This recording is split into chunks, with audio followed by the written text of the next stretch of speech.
Underground Bunker. This is your proprietor, Tony Ortega. Wanted to talk to you today about Danny Masterson's two separate attempts to get out of prison. I know some of you might be a little confused. We had a great piece this morning at the Substack from Texas Lawyer. Please go to tonyortega.substack.com. He's an appellate lawyer, he really is. And he's got great breakdown on these two attempts that Danny Masterson's trying to make to get out of prison. I want to go over some of the basic details and add some of my own thoughts to what Texas Lawyer said. First of all, there's his direct appeal, right? Danny Masterson was convicted on May 31st, 2023. He was sentenced September 7th, 2023 to 30 years to life in prison. He's at the men's colony in San Luis Obispo County, California. And he's got some very expensive lawyers working for him on his legal defense, his appeal. Okay, so the first is his direct appeal. He um, filed a opening appellate opening brief in it was he kind of his attorney posted it to the internet in December 2024, but it was formally submitted to the appellate court in January of this year, 2025.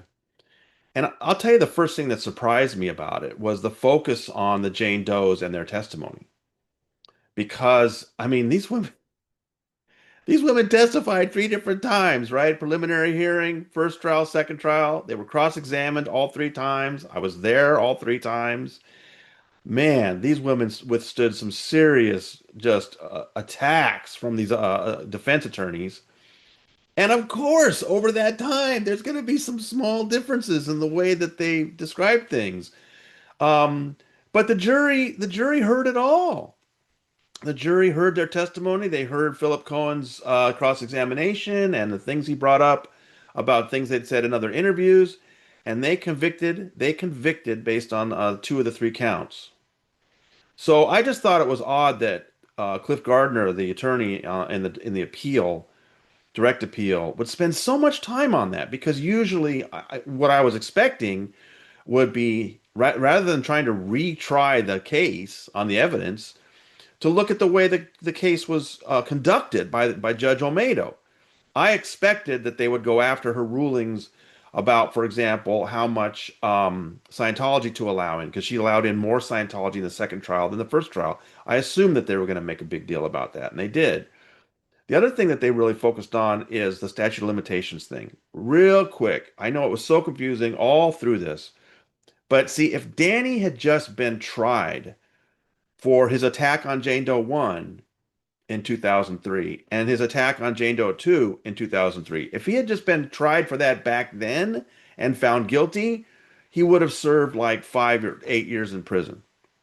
But because Scientology did everything it could to keep that case from happening, it wasn't until many years later that these women discovered that they were victims. They thought they were alone. In 2015, 2016, they finally realized that there were more than one victim. So they got together, they went to the LAPD in 2016.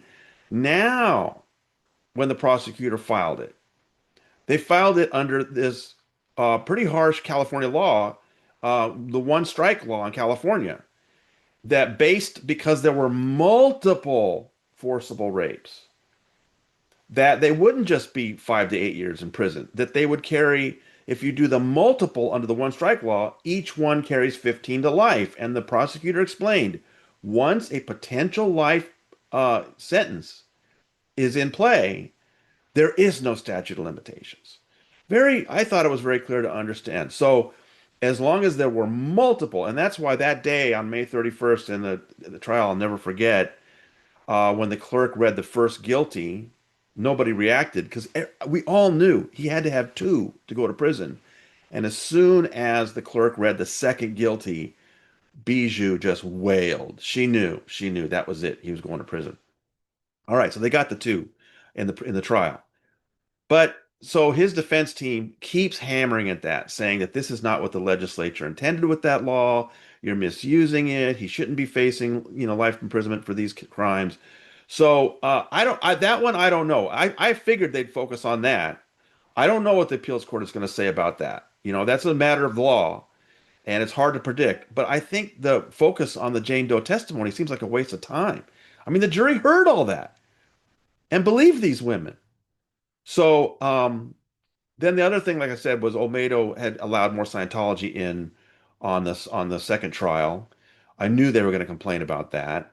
But and you can see it the way they complain about it. They're doing their best to convince this court that why would there be religion in here? This has nothing to do with anything. And you're like, oh, yeah, but it's the Church of Scientology. They do everything they can to keep law enforcement out of their matters. They scare people, they retaliate against people. I mean, that's just one of those things. If you know something about the church, you understand why it's being talked about in this trial. And this court knows that. All right, the second appellate district in California appeals courts, they have history with Church of Scientology. So I'm not sure that's going to work. Anyway, so that's the direct appeal. They've now been fully briefed on that. So now we're waiting. So Danny got to make an argument. The state attorney general came back. Our expert text lawyer was really impressed by what the attorney general had to say. And now this week, Danny's had his last shot to try to convince this court. So now we're going to wait for a hearing date. In the meantime, this week he also filed a habeas corpus petition. And Texas lawyer helped us understand in the direct appeal, they're talking about things that happened in the trial. So the Jane Doe testimony, the increased Scientology content, the fact that it's, one strike law, all the things that happened in the case. Habeas petition is different because you're coming in and saying, listen, we have things that were not considered in the trial that need to be considered. Otherwise, Danny's rights are being infringed. Okay, so what do they have, right? And they make it sound like it's just, they're trying to hang it on Cohen, right? They're saying it's ineffectiveness of counsel. That, hey, Philip Cohen knew we had all these defense witnesses, and he didn't call a single one. And I just thought it was amazing that the Multop, the other attorney that was handling habeas, of course, what he never says once is those defense witnesses are almost all Scientologists. They would have been destroyed on the witness stand. Their credibility was zero. Oh my God. I would love to have seen them put on the stand. But, Cohen's not stupid. Ineffectiveness of counsel. And, one of the things that argues against that is in the first trial, Philip Cohen decided not to put Danny himself decided not to testify. I'm sure that was, the whole defense team was in on that. But Cohen decided not to call any witnesses. His defense was simply to cross-examine the Jane Does and the other witnesses. And he was very effective. Remember, in that first trial, not only was it a hung jury, but they were all leaning towards acquittal. Cohen came very close, right? So, okay, they're going to do a second trial. Why would Cohen do something different, right? Oh, as they say in the habeas petition, the prosecutors made it obvious they were going to up the pressure. They were going to up their game. Okay, sure, but what Cohen did worked in the first trial. Why wouldn't he do it in the second trial? And it's true that prosecutors did do a better job in the second trial, right? They kind of anticipated what Cohen was going to do. But again, the habeas petition argues that Danny's rights were infringed because Cohen didn't call these witnesses, like Luke Watson. Oh my God, it would have been so fun to see Mueller tear Watson apart. These were Scientologists who would say anything to protect the Church of Scientology. Also, there's this document thing. Oh my God, I can't believe they brought this up. One thing Moltop really goes after is the fact that Jane Doe 1 had this OW write-up. And in the OW, and if you know Scientology is a snitching culture, right? You're always supposed to be telling on other people and telling on yourself. You're always supposed to be confessing the bad things that you've done. And you do that with what's called an overt and withhold write-up. Overts are bad acts that you've done, and withholds are the things you're keeping secret. And they tend to be the same thing, right? So you need to write down all these terrible secrets you're keeping from everybody in Church Scientology. So Mesereau, Tom Mesereau was Danny's attorney for the preliminary hearing, not for the trials. Mesereau brought in this document saying, look, this is an OW write-up from Jane Doe 1, and she admits in here, remember, she's writing this for the church, not for the court. She admits in here that the sex was consensual. This is it, game over, right? Well, the problem was, all Scientologists will tell you, OW write-ups are handwritten, and this document was typed. And Jane Doe 1 said she didn't recognize it. But here's the thing that makes it so much worse. So the habeas petition is ignoring all that and just saying, Danny didn't get a fair trial because they didn't introduce this document. Well, part of the reason they didn't introduce that document was not only that Jane Doe 1 didn't recognize it, and also that it was typed up, but it didn't come from Mesereau. Mesereau brought it to court, but who brought it to Mesereau? One of Scientology's most notorious bagmen, dirty tricks, private investigators. You think they're going to get that document introduced when that's the chain of custody? Oh, come on. This is just bogus. So I don't know. I just think, as Texas lawyer explained, an effective habeas petition says, okay, it's been 2 years, but now we've got this new witness that completely contradicts everything. That's not what they have. They've got these Scientologists that didn't testify for very good reason, and they've got this Scientology document that's absolutely, you know, highly questionable at best. A dirty tricks PI gave a typed up OW write up to Tom Mesereau, and that's supposed to be real? Oh, come on, people. So anyway, that's and then as far as the other thing that they've been harping on in this Scientology material, and I'll go back to the direct appeal now. Um, they're uh, they're attacking Leah Remini for her missing person report again. They can't help themselves, and that's the tell, people. I know you've heard that Danny Masterson was declared suppressive. That's based on no real evidence. Okay, here's the real evidence. In Danny Masterson's appeal, they're attacking Leah Remini's missing person report on Shelley Miscavige. Not only does this have nothing to do with Danny, it's just clear who's behind these appeals. These are some of the most expensive appellate attorneys in America, people. Who do you think is footing the bill?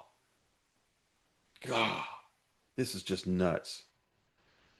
I mean, I saw it with my own eyes at the preliminary hearing. I saw Scientology harm Danny Masterson's chances with David Miscavige's obsessions. I think he's doing it again. I think if Danny Masterson has a chance at a new trial or even being freed, it's mainly on that statute of limitations issue. I understand why the prosecutor, how he explains it the way he does. It sounds right to me, but I don't know what the court's going to say. That's a matter of law. That's what they should be focusing on rather than the Scientology thing or, trying to question the Jane Doe's testimony. The jury believed them. They were very believable. I was there. All right. Well, so anyway, we're waiting for a hearing date on all this. The direct appeal has now been fully briefed. So before too long, we should hear about when there's going to be a hearing date for Danny's appeal. Big, big, big. In the meantime, we do have a hearing date for the civil lawsuit. In the civil lawsuit, the same Jane Doe victims are suing Danny Masterson, the Church of Scientology, and David Miscavige for the harassment they've been going through since they came forward to the LAPD. An early ruling in that case was Scientology filed an anti-SLAPP motion. The court denied it. Scientology appealed that. So that case has been held up for the last year and a half as the two sides were submitting briefs. That case is having a hearing on December 9th. And yes, I checked, it will be live streamed. So we can all watch. At this point, the Church of Scientology has said it wants to do oral arguments, but not RTC and not Danny. So I think they're just going to put it all on their CSI attorneys, who was William Foreman, but he's not there anymore. Well, it'll be their appellate attorney. I'm forgetting who that is right now. I'll look it up. But and then the Jane Doe side, they said they want the oral arguments too. So we're going to see something really interesting on December 9th. That's the civil lawsuit. But Danny's appeal, fully briefed, waiting for a hearing, very interesting. But I agree with Texas lawyer that it seems like these appeals are obsessing on some things that don't really help Danny, and it sure looks like they're doing the bidding of the Church of Scientology. Wow. So, and look, as far as that ineffective if counsel thing, Cohen expects something like that. Don't worry about his feelings being hurt. We all know how good he looked in court, right? Day after day, that snappy dresser. So he won't be concerned. Wow, a lot of stuff going on in this regarding Danny Masterson and Scientology. Thank you for sticking with me on this. Been covering this now for 8 years. And please go to tonyortega.substack.com, sign up for free emails. You'll get my daily story every morning at 7 a.m. And we'll just keep covering this as it goes. All right? All right. This is your proprietor signing off.